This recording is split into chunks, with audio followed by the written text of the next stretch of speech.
Hello friends, good evening, welcome back to my channel Lakshmi Sarkar blog. কে কোথায় আছো? আশা করি ভালোই আছো। সো আমাদের এখানে যে দামোদর মাস, কার্তিক মাস, সেই কার্তিক মাস দামোদর মাসে ভোর কীর্তন হয়েছে। সারা মাস ভোর কীর্তন করার পরে অগ্রহায়ণের 1 তারিখ থেকে আমাদের এখানে নামযজ্ঞ শুরু হয়েছে। তো সেই নামযজ্ঞেই আজকে যাব হচ্ছে, রেডি হয়েছি আমরা বাড়ির সহ পরিবারে যাব হচ্ছে কীর্তনের যে চাঁদা দেওয়া হয় সে চাঁদা দিবে শাশুড়ি মা, আর বাড়ির থেকে চাল দেওয়া হয়, ডাল দেওয়া হয়, সেগুলো দেওয়া হবে। আর বাতাসা পুচকুটার নামে, লাট্টু সোনার নামে বাতাসা দেওয়া হবে। তো সনাতনী ভাইয়েরা একবার, ভাই বোনেরা যত আছো ফেসবুক ফ্যামিলিতে সবাই একবার বলে দিবে রাধে রাধে। কারণ আমি এখন মণ্ডপের ওইখানে যাব। মণ্ডপের ওইখানে হচ্ছে প্রচুর পরিমাণে আওয়াজ হবে, গান হবে, কীর্তন হবে, তো সেখানে শোনা যাবে না। আমি তোমাদের শ্রী শ্রী ভগবান শ্রীকৃষ্ণ ভগবানকে, আমরা যাকে ভগবান হিসেবে মানি সনাতনীরা, তাকে দর্শন করাবো, সেইখানকার পরিক্রমা করাবো মন্দিরের আশেপাশে। তো আমি এখন চলে যাচ্ছি। আর এই দেখো আমি কণ্ঠে তুলসীর মালা ধারণ করেছি। সো ভিডিওটা শুরু থেকে শেষ অবধি দেখো। চলো যাওয়া যাক মন্দির। দেখো বন্ধুরা, আমরা মন্দিরের দিকে যাচ্ছি আস্তে আস্তে। তোমরা দেখো কীর্তনের সাউন্ড হচ্ছে, আওয়াজ আসছে।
যে বসো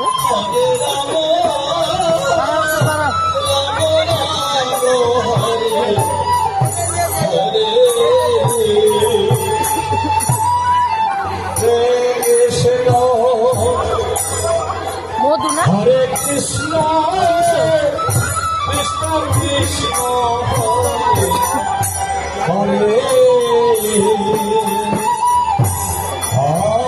হরে রাম হরে রাম পায়ে দেয় পায়ে পায়ে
Krishna Krishna Hare Hare